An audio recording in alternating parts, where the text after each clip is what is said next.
चलिए देखते हैं आज का ये बहुत ही इंपॉर्टेंट टॉपिक जिसका नाम है दोस्तों, आप देख पा रहे हैं इस व्हाइट बोर्ड में, इसका नाम है अरब सागर में जल गिराने वाली नदियां।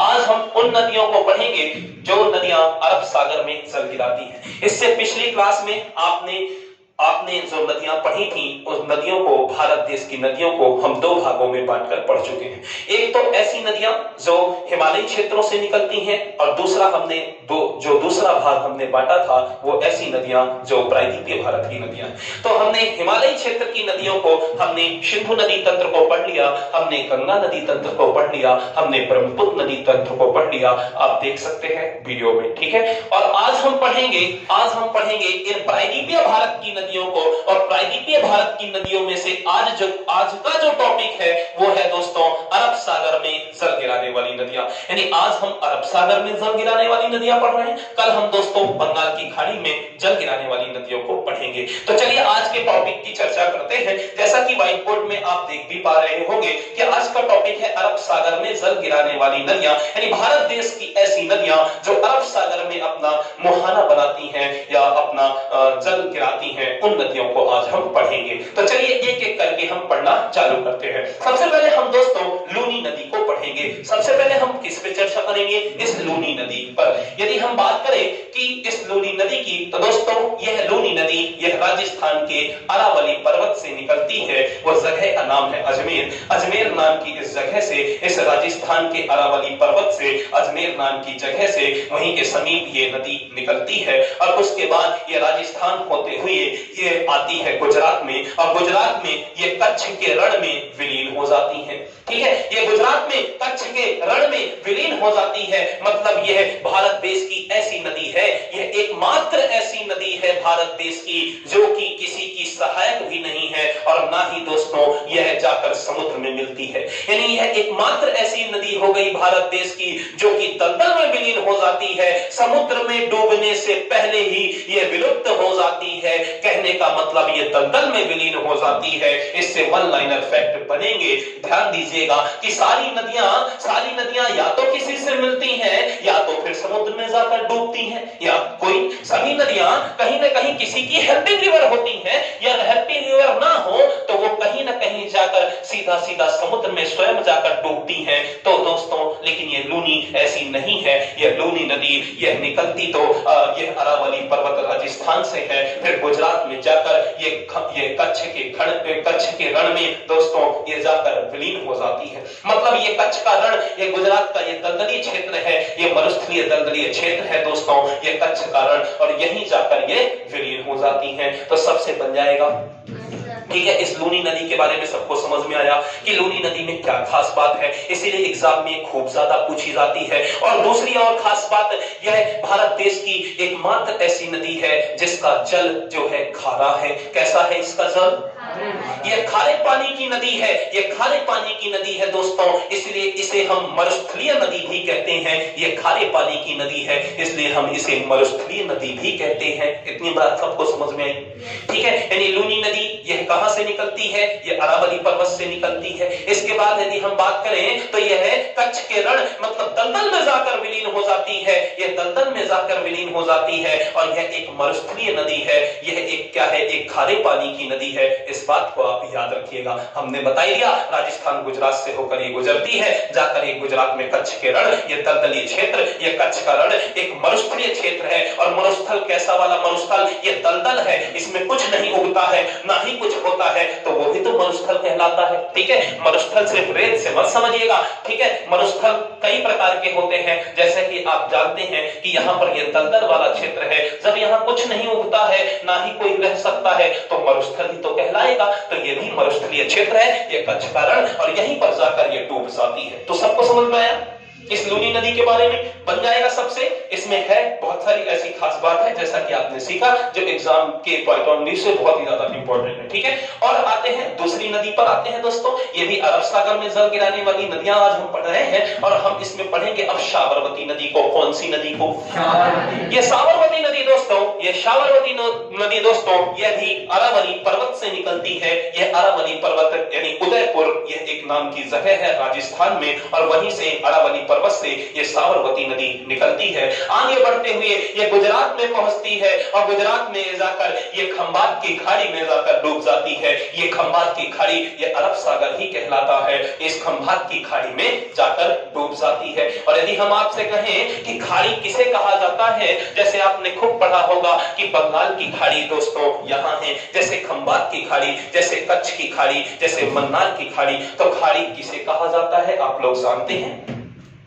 वो ऐसा क्षेत्र जो तीन ओर से स्थल से घिरा हो, ऐसा जल क्षेत्र जो तीन ओर से स्थल से घिरा हो, उसे ही खाड़ी कहा जाता है। चलिए देखते हैं कैसे। कि मान लीजिए कि ये आप मान क्या लेना है, ध्यान से देखिएगा, ये है खंबात की खाड़ी, ये एक और स्थल, ये दूसरा और स्थल और ये तीसरा और स्थल, इसलिए हमने इसे क्या कहा, इसे खाड़ी कह दिया। ऐसा जल क्षेत्र जो तीन और स्थलीय क्षेत्रों से घिरा हो, उसे ही खाड़ी कहा जाता है। जैसे यहाँ पर देखिए, ये भी है दोस्तों क्या, ये कच्छ की खाड़ी है। इसमें हमने बनाया नहीं, इसमें लिख सकते हैं ये है कच्छ की खाड़ी। ठीक है, ये क्या है, ये कच्छ की खाड़ी। जैसे ये है कच्छ का रण, उसी तरह इसे कच्छ की खाड़ी कहा जाता है। तो देखिए जरा ध्यान से, ये एक और ये स्थल क्षेत्र, दूसरी ओर स्थल क्षेत्र और ये तीसरी ओर स्थल क्षेत्र, इसलिए यह भी क्या बन गया, ये खाड़ी बन गया। है तो ये समुद्र ही, लेकिन ये इसे हम खाड़ी कह दिए क्योंकि खाड़ी उसे कहा जाता है जो ऐसा जल क्षेत्र जो तीन ओर से किससे घिरा हो, स्थलीय क्षेत्र से घिरा हो। समझ में आ सकता हो? ठीक है,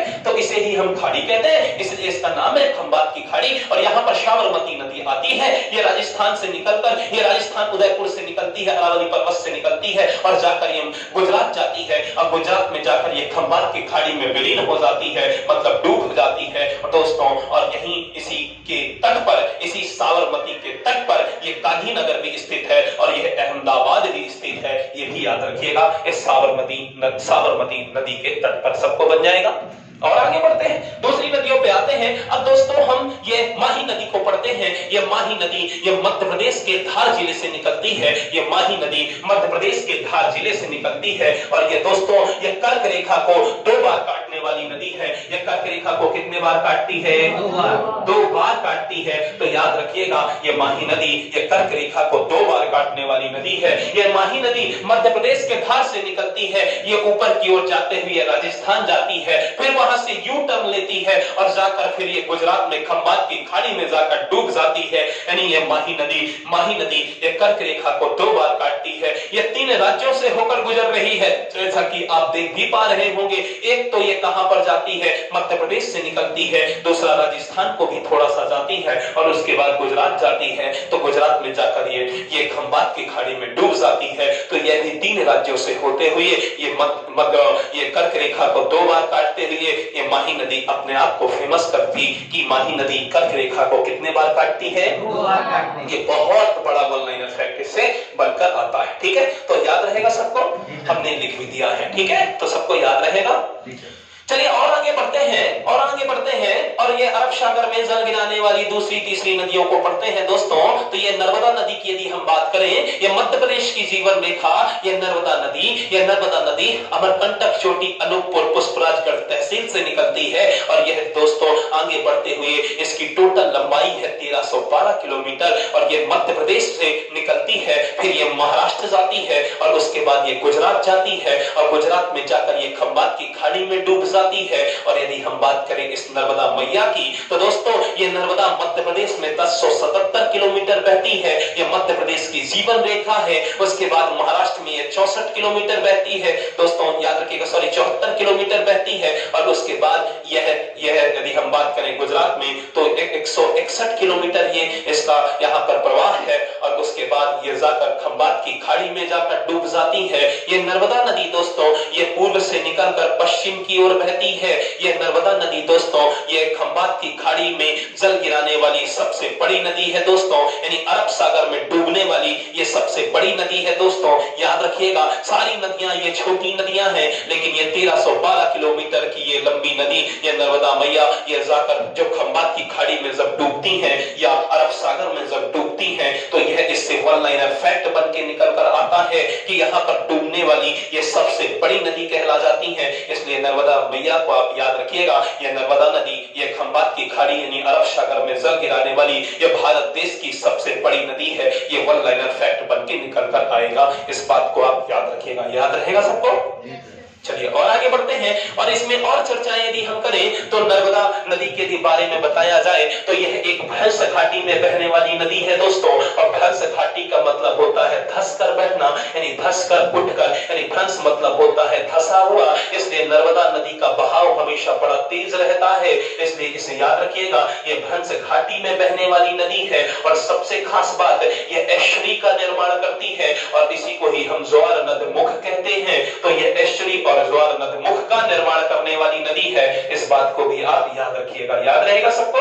चलिए और आगे बढ़ते हैं। और एस्चुरी या डेल्टा किसे कहा जाता है आप समझ ही चुके होंगे। इससे पहले क्लास में मैंने बताया था कि एस्चुरी हम उसे कहते हैं जो ऐसी नदियां जो अपने साथ जो रेत कंकड़ मिट्टी पत्थर लाती तो है लेकिन वो फैलाती नहीं है, वो मैदान नहीं बना पाती, वो सीधा जाकर समुद्र में उस मलबे को ले जाकर डुबा देती हैं, तो उसे ही हम एस्चुरी कहते हैं। और डेल्टा उसे कहा जाता है कि ऐसी नदियां जो अपने साथ रेत कंकड़ मिट्टी पत्थर जो उन्होंने लाया है वो सब फैला दे, उसे ऐसे चारों तरफ बिछा दे, फैला दे, तो उसे ही हम क्या कहते हैं? डेल्टा कहते हैं। और इससे जो मिट्टी बनती है उसे ही जलोढ़ मिट्टी कहा जाता है। और भारत में भी यही सर्वाधिक पाई जाती है और भारत की सर्वाधिक उपजाऊ मिट्टी भी यही है, जलोढ़ मिट्टी। तो यह इसीलिए नर्मदा को अपवाद भी कहा जाता है कि इतनी बड़ी होने के बावजूद भी एस्चुरी या ज्वार नदमुख का निर्माण करती है, इसलिए इस नर्मदा मैया को अपवाद कहा जाता है। इन सब नदियों में ये सब अपवाद का कार्य करती है, मतलब ये अलग अपने आप में चल रही है। ठीक है, तो इस तरह आपने इस नर्मदा को पढ़ा। अब हम दोस्तों चर्चाएं करेंगे इस ताप्ती नदी की। यह ताप्ती नदी दोस्तों यह भी मध्य प्रदेश के मुल्ताई बैतूल से निकलती है और यह भी क्या करती है? ये मुल्ताई बैतूल से निकलकर दोस्तों यह मुल्ताई बैतूल से निकलकर यह मध्य प्रदेश से निकलती है, उसके बाद महाराष्ट्र जाती है और उसके बाद ये गुजरात जाती है और गुजरात में खंबात की खाड़ी में जाकर डूब जाती है। तो इस तरह आपने इस ताप्ती को भी समझा और इस ताप्ती में भी यही खास बात है कि यह भी नर्मदा की तरह ही कुछ कर रही है, यह भी एस्चुरी का निर्माण करती है जिसे हम ज्वार नदमुख कहते हैं। तो इसी तरह ताप्ती भी 3 राज्यों से बहती हुई यह सूरत के पास जाकर खंबात की खाड़ी गुजरात में जाकर डूब जाती है। यह मध्य प्रदेश महाराष्ट्र और गुजरात में बहती है और यह भी एस्चुरी यानी ज्वार नदमुख का निर्माण करती है, यह ताप्ती नदी। इसको भी आप याद रखिएगा। ठीक है, तो याद रहेगा सबको? सबको बन जाएगा। इसके बाद हम दूसरी नदियों पर आते हैं और यह भी अरब सागर में जल गिराने वाली यदि हम दूसरी नदियों की बात करें दोस्तों तो आप यदि देख पा रहे होंगे ये जो मैंने मैप में बनाया है ये लगातार पर्वतों का समूह जिसे हम पश्चिमी घाट पर्वत कहते हैं। ये भारत देश का ये दूसरा ये पर्वत समूह है। जैसे कि पहला हम जानते हैं कि हिमालय है जिसकी लंबाई 2500 किलोमीटर है। ये भारत देश का हिमालय पर्वत श्रेणी सबसे बड़ी पर्वत श्रेणी है। लेकिन यदि एग्जामिनर पूछ ले कि दूसरी पर्वत श्रेणी भारत देश की कौन सी है तो यही पश्चिमी घाट पर्वत है जिसकी लंबाई यदि बात करें तो 1600 किलोमीटर है और जिसे हम सह्याद्री भी कहते हैं। इससे पिछली की क्लासों में आप वीडियो में जाकर देख सकते हैं, ये सब मैंने पढ़ा दिया था। तो इसी पश्चिमी घाट पर्वत से निकलने वाली या अरब सागर में जाकर जल गिराने वाली नदियों को अब हम चर्चा करते हैं। तो सबसे पहले हम गोवा राज्य में आएंगे और ये गोवा को यदि देखें तो गोवा में 2 नदियां हैं दोस्तों, ये मांडवी और ज्वारी। कौन कौन सी नदियां हैं? ये मांडवी और ज्वारी ये 2 नदियां हैं दोस्तों। और गोवा की राजधानी ये पणजी इसी मांडवी नदी के तट पर है। याद रखिएगा कि गोवा की राजधानी ये पणजी इसी मांडवी नदी के तट पर है। ये भी क्वेश्चन बन सकता है। और ये मांडवी और ज्वारी 2 छोटी नदियां हैं जो गोवा से निकलती हैं और बगल में ही जाकर अरब सागर में ये जल गिरा देती, ये डूब जाती हैं। तो इस तरह मांडवी और ज्वारी को भी आपने सीखा। ये गोवा से निकलने वाली, ये पश्चिमी घाट पर्वत से निकलने वाली, ये अरब सागर में जाकर डूबने वाली इस इस नदी को। और आगे बढ़िए, अब हम गोवा के बाद आएंगे दोस्तों, उसी के नीचे ये राज्य है कर्नाटक। यदि बात करी जाए कर्नाटक की, तो कर्नाटक में भी दो नदियां आप पढ़ेंगे, एक तो का नाम है शरावती नदी और दूसरे का नाम है गंगावैली नदी। एक का नाम है शरावती नदी और दूसरे का नाम है गंगावैली नदी।